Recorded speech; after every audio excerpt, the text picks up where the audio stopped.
السلام علیکم ورحمۃ اللہ وبرکاتہ۔ ناظرین کرام، دوبارہ آپ کی خدمت میں حاضر ہوئے ہیں ندائے منبر کے آج کے اس پروگرام میں۔ ہمارا موضوع ہے اختلاف اور اللہ کے رسول صلی اللہ علیہ وسلم کی اس حدیث کا ہم ذکر کر رہے تھے بریک میں جانے سے پہلے کہ اللہ کے رسول صلی اللہ علیہ وسلم نے ارشاد فرمایا، جس کا مفہوم کچھ ایسا ہے کہ میری امت کے 73 فرقے ہوں گے اور صرف ان میں سے ایک ہوگا جو جنت کے اندر داخل ہوگا۔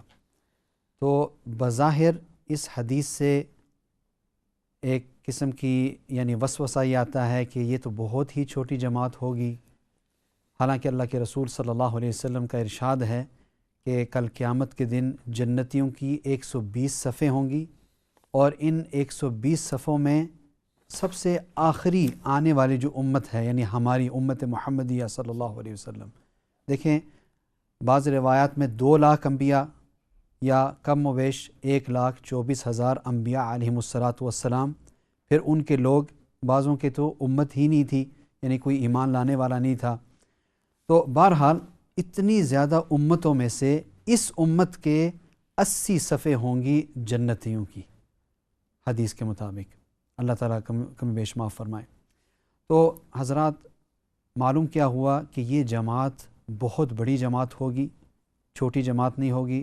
جیسے کہ بریک پہ جانے سے پہلے ہم نے علماء کرام سے سنا کہ اس جماعت کے بارے میں اللہ کے رسول صلی اللہ علیہ وسلم نے ایک ارشاد فرمایا کہ 70,000 مسلمان مؤمنین بغیر حساب کتاب کے جنت میں داخل کر دیے جائیں گے۔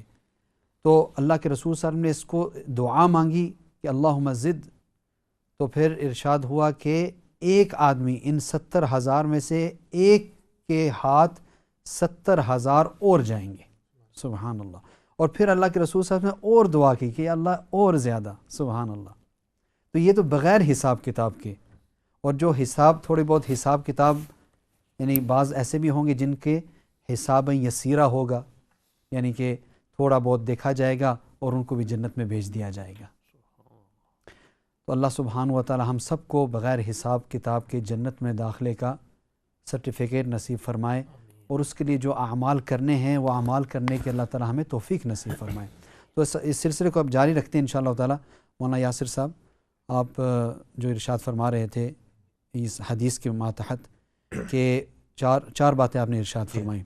ایک تو کہ یہ بہت بڑی جماعت ہوگی، بہت بڑی جماعت ہے، جی ہاں۔ نمبر 2، اس کا نام ہوگا اہل سنت والجماعت، جی ہاں، اور اس کا نام عبداللہ بن عباس رضی اللہ عنہما نے رکھا۔ جی۔ اور نمبر 3، سنت نبی کیا ہے؟ سنت کس کو کہا جاتا ہے؟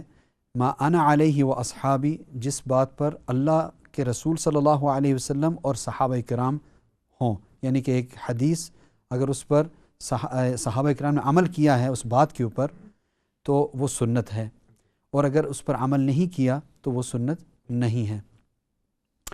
تو اسی کو سلسلے کو آگے جاری رکھتے ہیں انشاءاللہ جزاکم اللہ۔ تعالی۔ اسی کو جاری رکھتے ہوئے یہ پتہ چلتے کہ ہر حدیث سنت نہیں ہے، سبحان اللہ، لیکن ہر سنت حدیث سے ہے۔ سبحان تو اللہ۔ منطقی اصطلاح میں عموم و خصوص من وجہ اس کا آپس میں نسبت بھی قائم ہو گیا کہ ہر حدیث سنت نہیں ہے، لیکن ہر سنت حدیث سے ہے۔ سبحان اور اللہ۔ اس سے ایک اور بات واضح ہو گئی کہ ہمیں یہ جو ایک بہت بڑی جماعت، انشاءاللہ بہت بڑی جماعت جو داخل ہوگی اہل سنت والجماعت، یہ صحابہ نبی صلی اللہ علیہ وسلم کی سنت اور صحابہ کی سنت۔ اس پر میں ایک بات عرض کرتا ہوں، یہاں پہ وہ موقع نہیں مسئلہ چھیڑنے کا، صرف مثال دے کے کہ آپ صلی اللہ علیہ وسلم نے سنت نبی اور سنت صحابہ کو کیوں فرمایا۔ رمضان کے موقع پر یہ آپس کے اندر گفتگو ہوتی ہے کہ تراویح 8 رکعت ہے، 20 رکعت ہے۔ بعض ہمارے بھائی وہ کہتے ہیں کہ نبی صلی اللہ علیہ وسلم سے 20 رکعت ثابت نہیں ہے، یہ تو حضرت عمر رضی اللہ تعالیٰ عنہ کا عمل ہے۔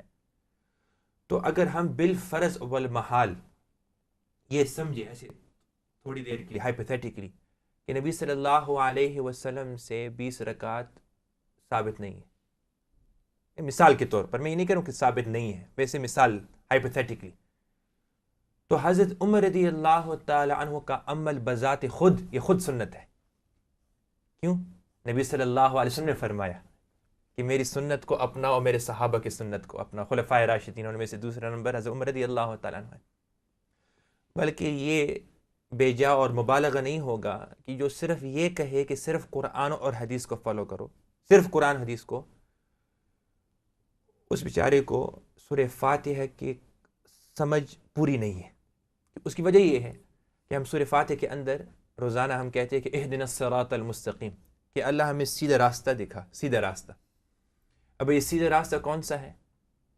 صراط الذین انعمت علیہم، اے اللہ راستہ ان لوگوں کا جن پر آپ نے انعام کیا. اب یہ راستہ ان لوگوں کا جن پر اللہ کا فضل اور انعام ہے، یہ لوگ کون ہے؟ یہ لوگ کون ہے؟ تو سب سے بڑی قوی اور مضبوط تفسیر وہ ہوتی ہے کہ قرآن کی تفسیر کیا جائے قرآن سے. تو دوسری آیت کے اندر 5ویں سپارے میں ہے کہ وَمَن يُطِعِ اللَّهَ وَالرَّسُولَ فَأُولَٰئِكَ مَعَ الَّذِينَ أَنْعَمَ اللَّهُ عَلَيْهِم مِّنَ النَّبِيِّينَ وَالصِّدِّيقِينَ وَالشُّهَدَاءِ وَالصَّالِحِينَ. تو یہ وہ لوگ ہیں صراط الذین انعمت علیہم، یہ وہ لوگ ہیں جو نبی، صدیقین، شہداء، صالحین، یہ 4 طبقے. تو اگر صرف قرآن اور حدیث ہوتا تو اللہ کہتے کہ اہدنا الصراط المستقیم، صراط الرسول یا صراط الحدیث. لیکن اللہ نے یہ مختصر عبارت کی بجائے لمبی عبارت صراط الذین انعمت علیہم غیر المغضوب علیہم ولا الضالین. سبحان اللہ. تو خیر یہ چند باتیں. تو پہلی تو یہ کہ بہت بڑی جماعت ہے، اس نام کا اہل سنت والجماعت ہے، سنت نبی، سنت صحابہ، اور اس جماعت کا نام دینے والے عبداللہ بن عباس رضی اللہ تعالیٰ عنہما ہیں. اور آگے جاتے ہوئے ابھی میں یہ عرض کروں گا کہ یہ جو، اور یہ بہت میری رائے کے مطابق اس مذاکر اور بیان میں سب سے اہم بات یہ ہوگی ابھی میں ایک عرض کرنے والا ہوں. یہ جو 72 فرقے جو جہنم میں جائیں گے، یہ ابھی کیوں جا رہے ہیں؟ یہ سوال ہے، یہ کیوں جا رہے ہیں؟ ماشاءاللہ مولانا مفتی حیات صاحب نے ان جماعتوں کی ہمیں تذکرہ کی، یہ کون سی جماعت ہے نام لے کے. میرا جو یہاں پہ آپ حضرات سے جو توجہ مطلوب ہے وہ یہ ہے کہ یہ جو جماعتیں، یہ 72 جو جہنم میں جائیں گی، یہ کیوں؟ سوال یہ ہے. تو اس سوال کا جواب وہ خود حدیث میں ہے. آپ صلی اللہ علیہ وسلم نے افتراق کا لفظ استعمال کیا کہ تفترق امتی، یعنی میری امت کے اندر افتراق آئے گی، اختلاف، افتراق. تو ابھی اس کو سمجھنا ہے.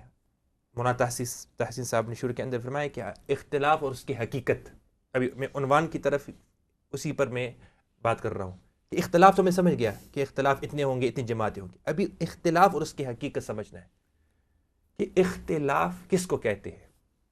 تو یہ بہت اہم ہے کہ اختلاف کی 2 قسمیں ہیں. اختلاف اور افتراق کی 2 قسمیں ہیں. ایک قسم اصولی، یہ کیا ہے میں انشاءاللہ اس کو سمجھاؤں گا. دوسری قسم فروعی. ایک بیان کے اندر میں نے کہا کہ کون سی قسم ہو گیا؟ فروٹی. تو اس کا ادائیگی بھی صحیح ہونا چاہیے، فروعی عین کے ساتھ. تو اصولی اور فروعی، یہ 2 قسم کے اختلاف ہیں.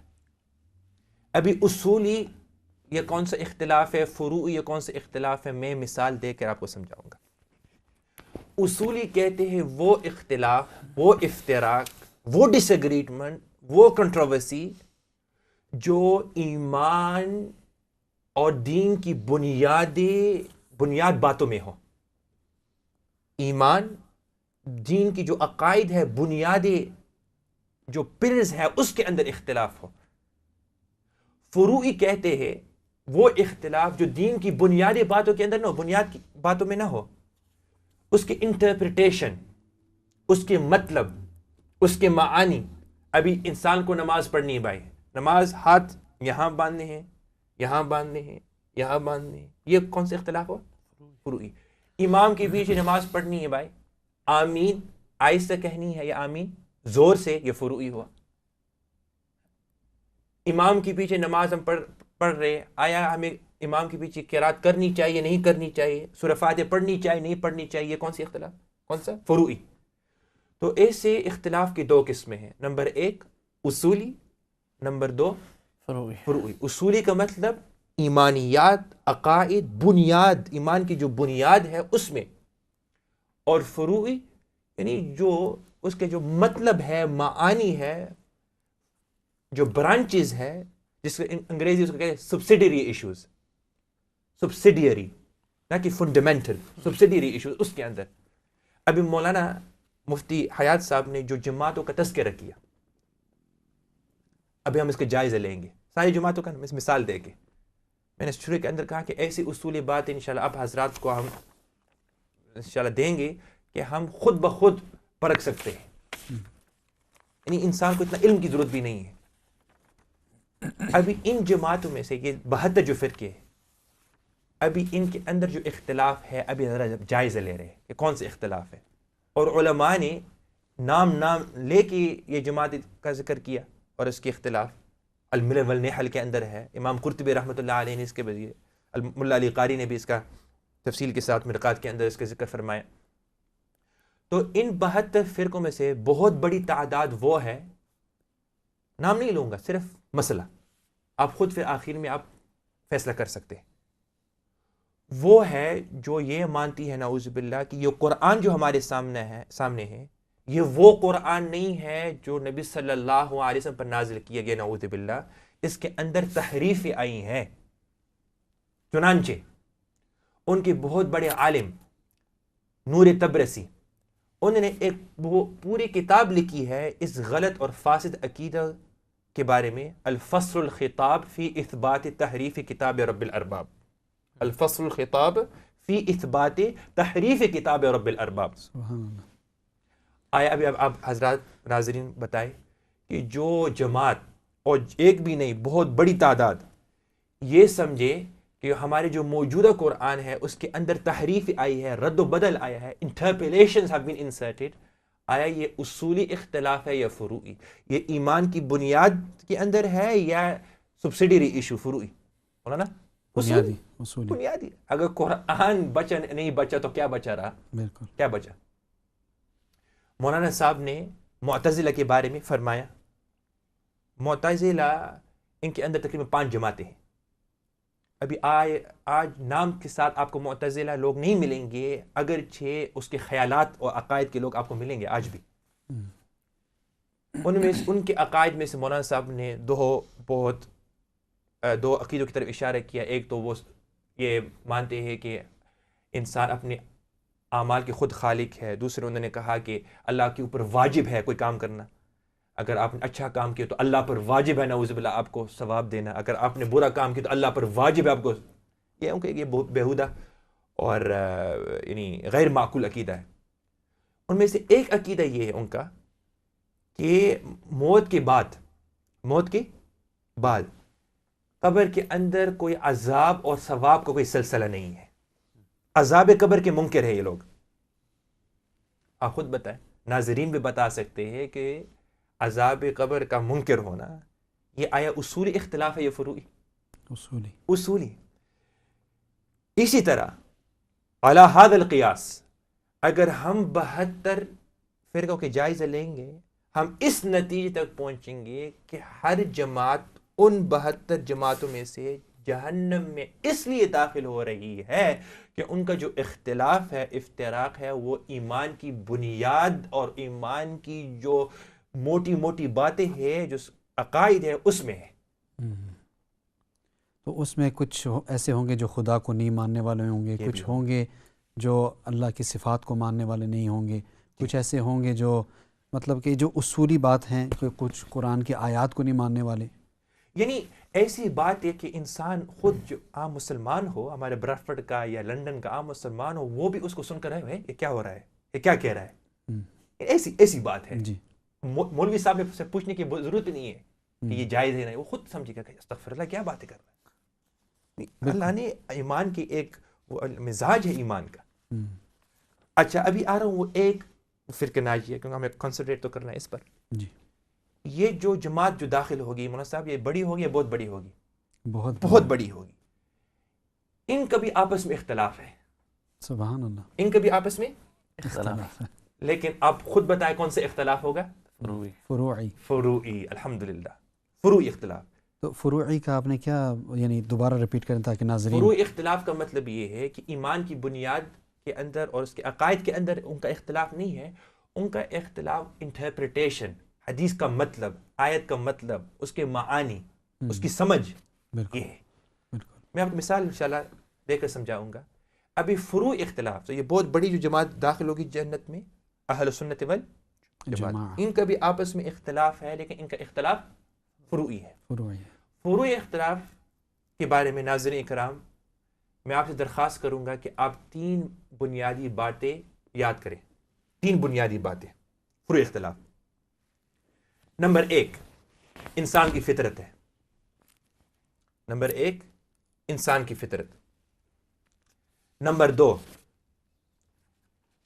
فروعی اختلاف صحابہ سے منقول ہے.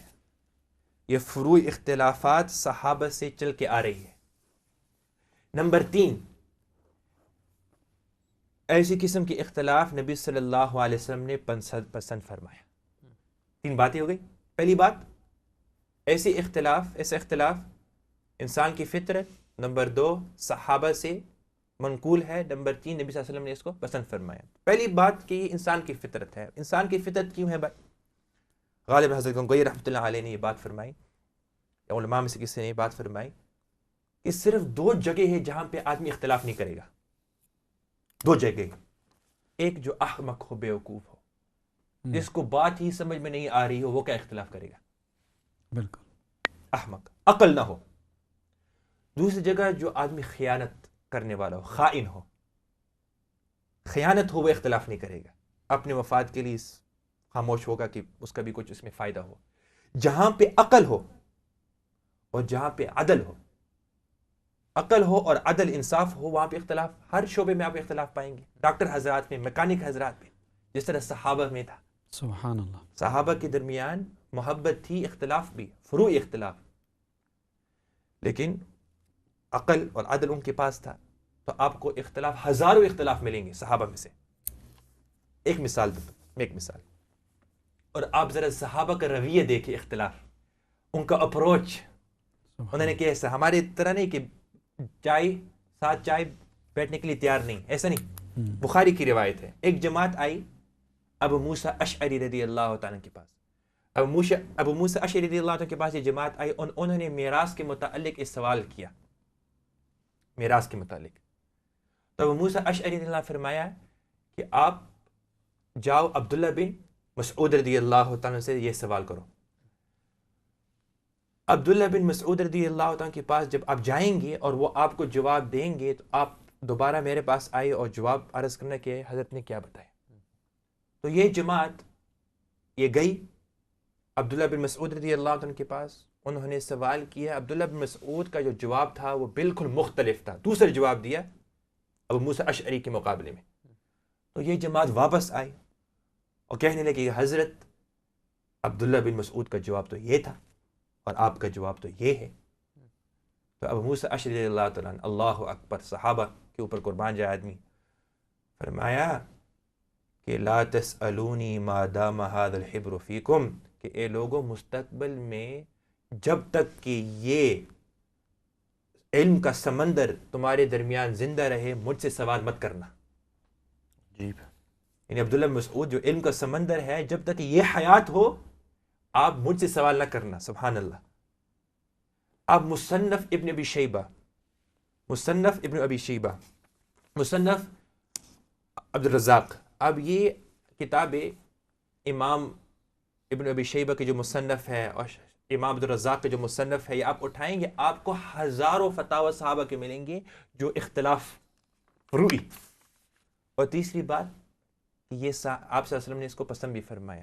وہ مشہور مثال جو مولانا تحسین صاحب نے شروع کے اندر دی، وہ بنو قریظہ کی روایت بخاری کے اندر ہے. عبداللہ بن عمر فرماتے ہیں کہ ہم آئے احزاب سے، آپ صلی اللہ علیہ وسلم نے ہماری تشکیل فرمائی کہ جاؤ بنو قریظہ، اور آپ صلی اللہ علیہ وسلم نے بڑی تاکید کے ساتھ یہ نصیحت فرمائی کہ لا یصلی، صحابہ کو فرما رہے کہ لا یصلین احد العصر الا فی بنی قریظہ، کہ تم میں سے کسی کو ہرگز عصر کی نماز نہیں پڑھنی چاہیے مگر بنو قریظہ کے پہنچنے کے بعد. بنو قریظہ یہ ایک علاقہ کا نام ہے. اب یہ صحابہ کی جماعت چلی, راستے کے اندر عصر کا وقت داخل ہو گیا. عصر کے وقت داخل ہونے کے بعد ابھی صحابہ کے درمیان اختلاف ہے کہ ابھی آیا یہ عصر کی نماز ابھی پڑھے یا بنو قریظہ پہنچنے کے بعد پڑھے. اگر ہم ابھی پڑھیں گے تو نماز تو ٹائم کے اوپر پڑھیں گے, ادا ہو جائے گی, لیکن بنو قریظہ کے اندر ہم نہیں پڑھیں گے. اور اگر بعد میں پڑھیں گے, بنو قریظہ جا کر پڑھیں گے, بنو قریظہ کے اندر تو پڑھ لیں گے لیکن قضا ہو جائے گی نماز, تو کیا کرے؟ تو صحابہ کے درمیان اختلاف ہوا. اور اب یہ اختلاف کون سی قسم ہے؟ فروعی, حدیث کا مطلب. تو بعضے نے راستے کے اندر نماز پڑھی ادا, بعضے نے بنو قریظہ پہنچنے کے بعد نماز ادا کی قضا.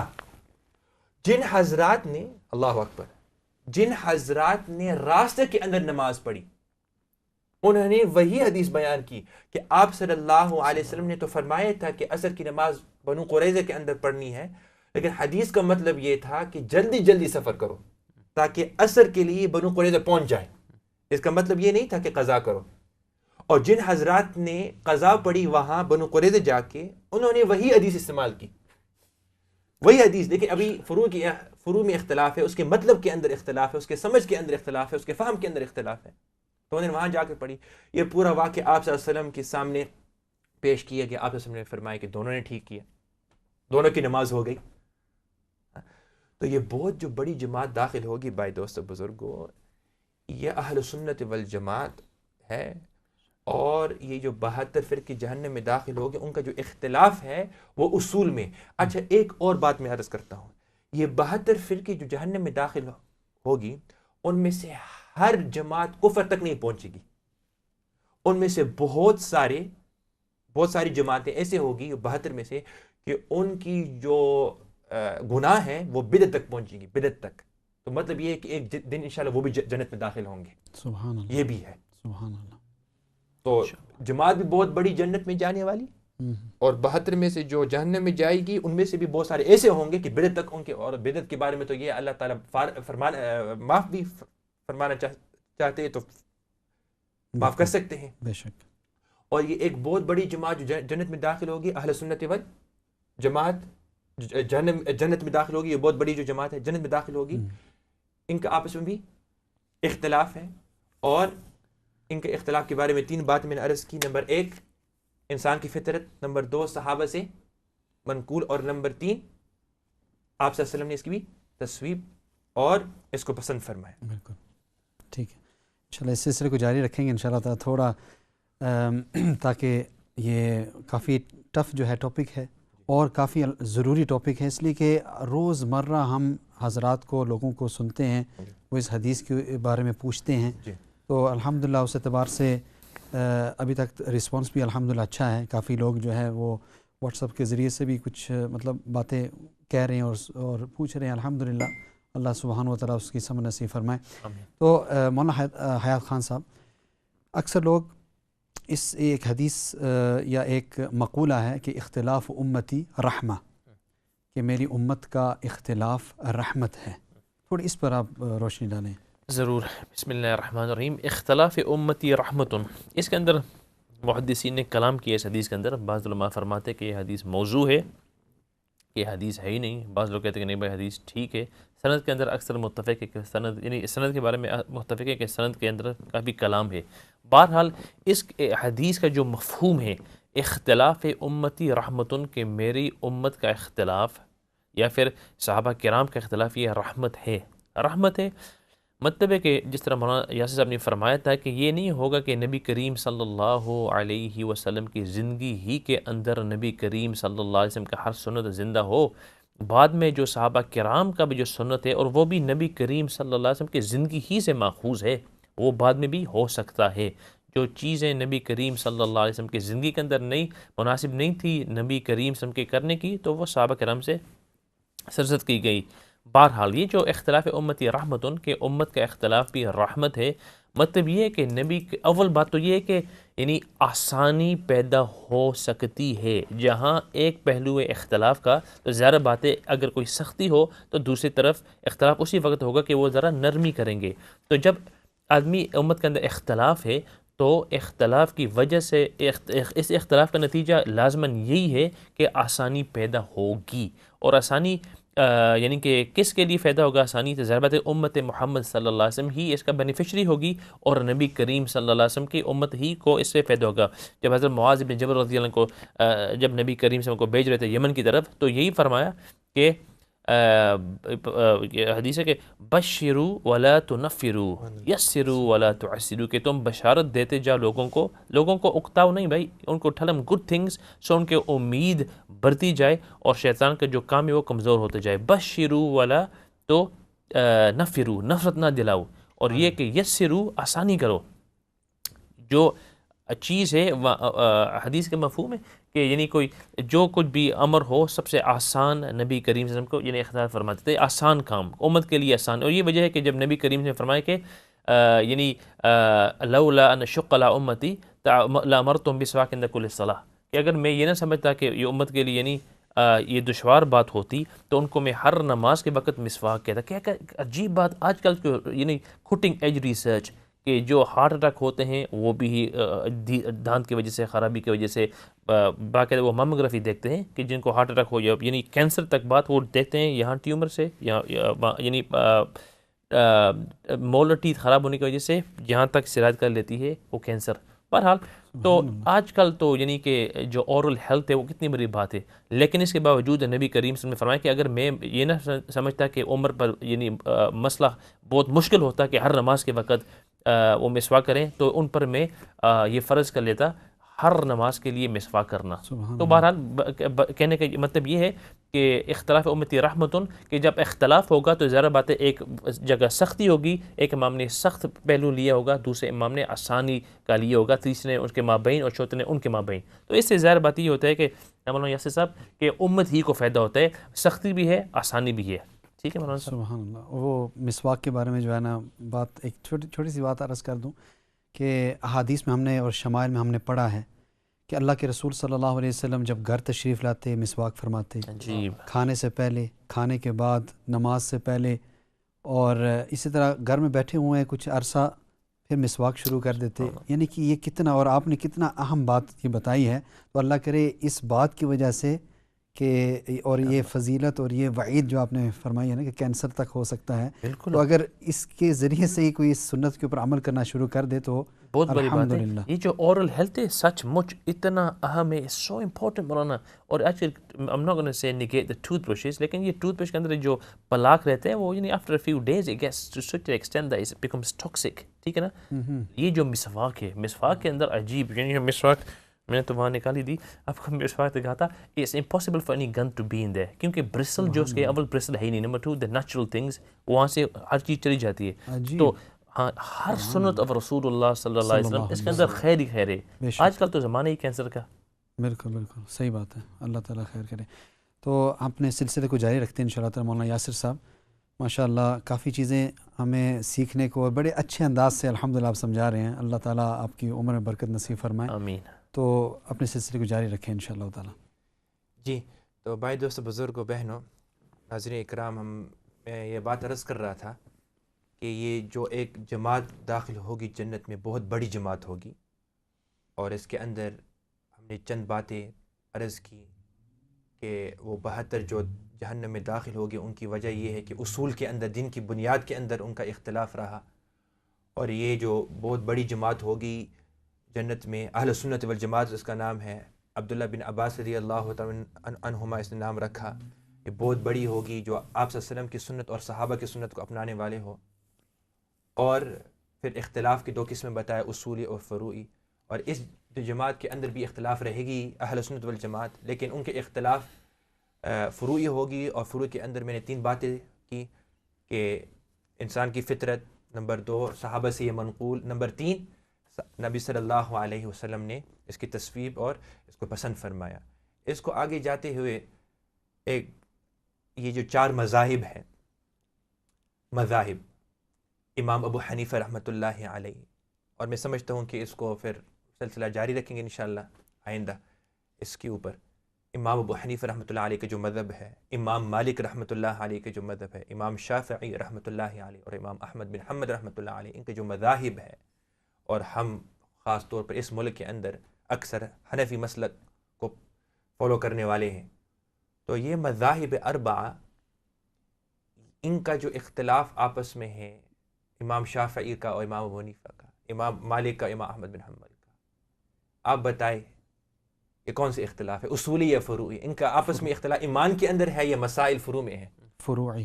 تو یہ چاروں کے چاروں کہاں سے ہیں؟ اہل سنت والجماعت. سبحان اللہ. کیوں؟ کیونکہ ان کا اختلاف فروعی ہے، صحابہ سے ہے.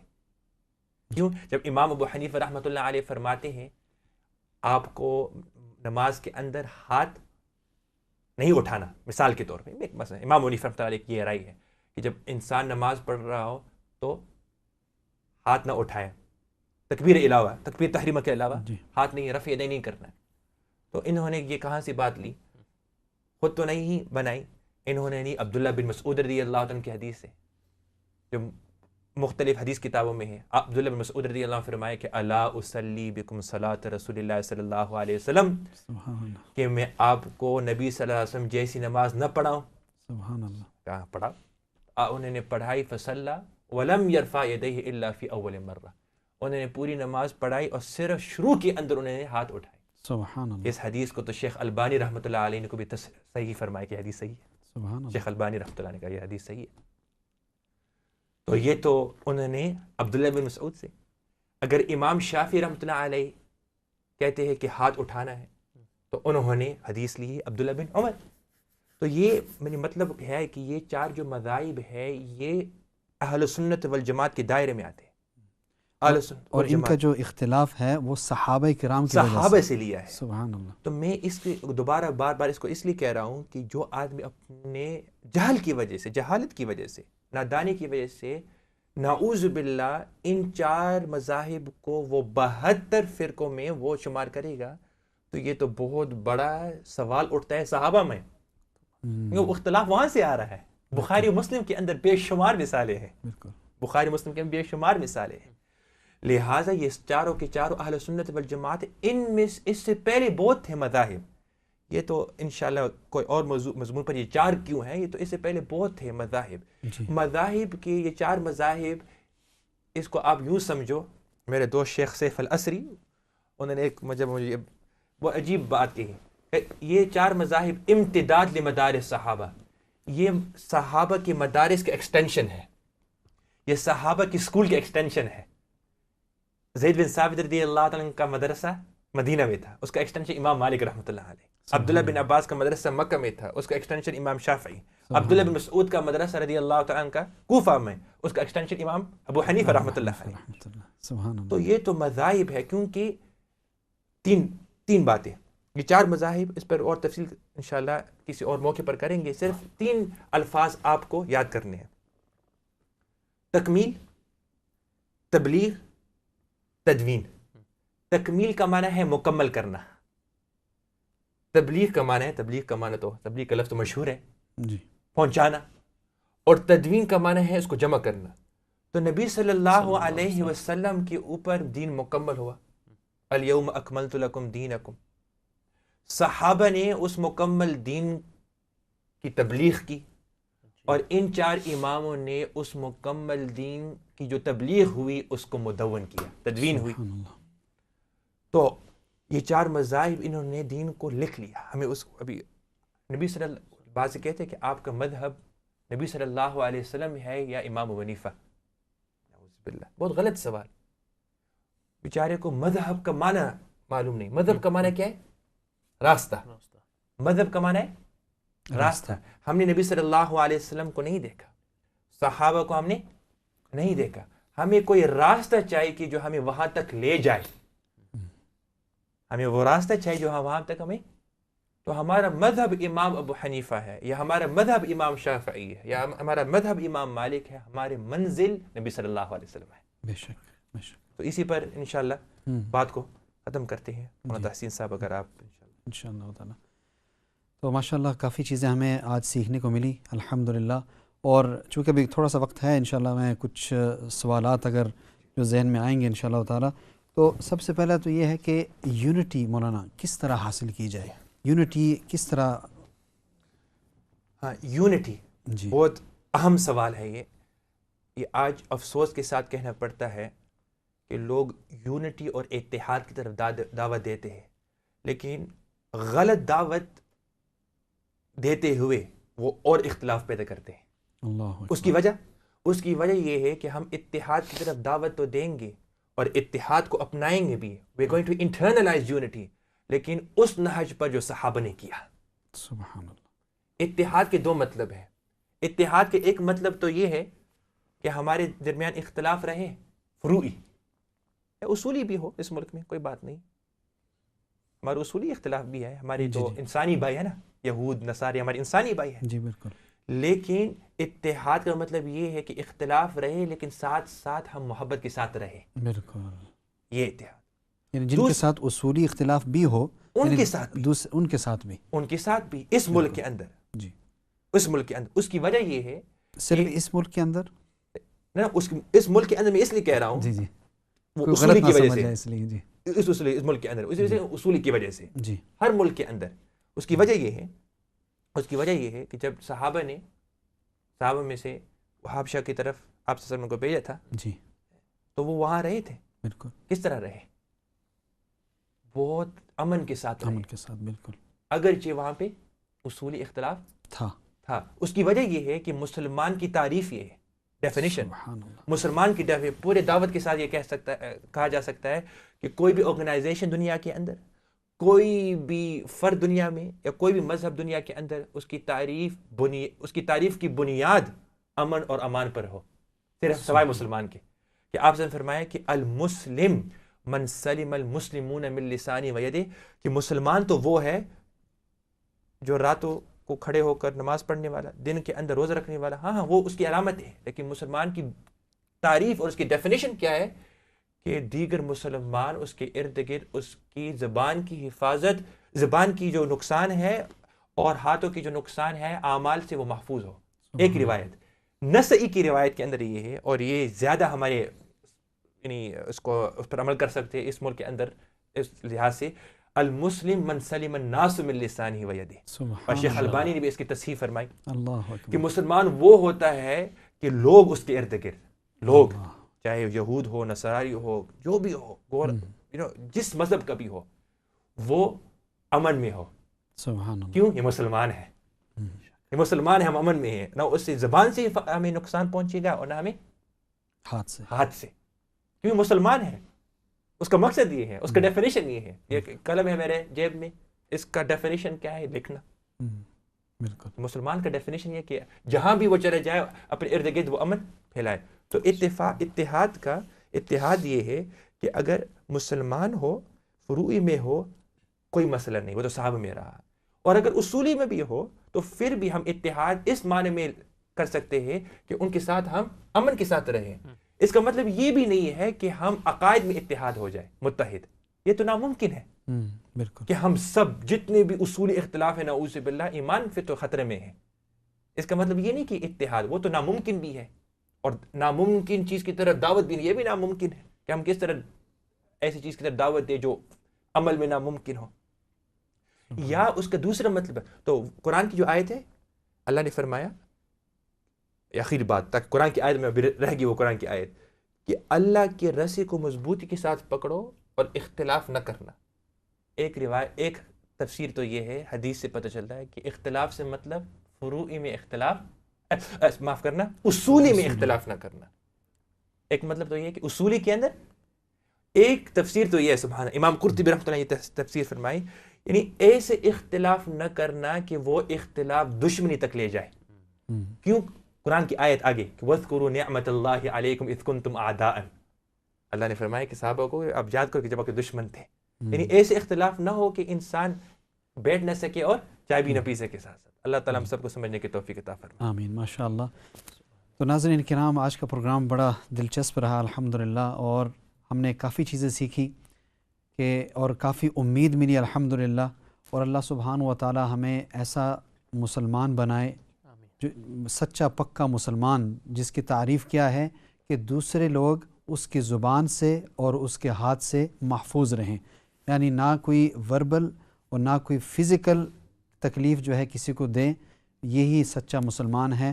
اور صرف مسلمانوں کے حد تک نہیں بلکہ ناس فرمایا اللہ کے رسول صلی اللہ علیہ وسلم نے، یعنی لوگوں کے حد تک، کہ کوئی بھی انسان چاہے وہ یہودی ہو، نصرانی ہو یا مسلمان ہو یا کسی اور مذہب کا ہو، لا دینی ہو، جو بھی ہے، ان ہر ایک کے ساتھ ہم مطلب اچھا سلوک کرنے والے بنیں، اور اللہ سبحانہ و تعالی ہمیں سچا پکا مسلمان بنائے، اور آج جو باتیں کہیں گئی اس کو ہضم کرنے کی اور اس پر عمل کرنے کا اللہ سبحانہ و تعالی توفیق نصیب فرمائے۔ پھر دوبارہ آپ کی خدمت میں حاضر ہوں گے انشاءاللہ تعالی۔ السلام علیکم ورحمۃ اللہ وبرکاتہ۔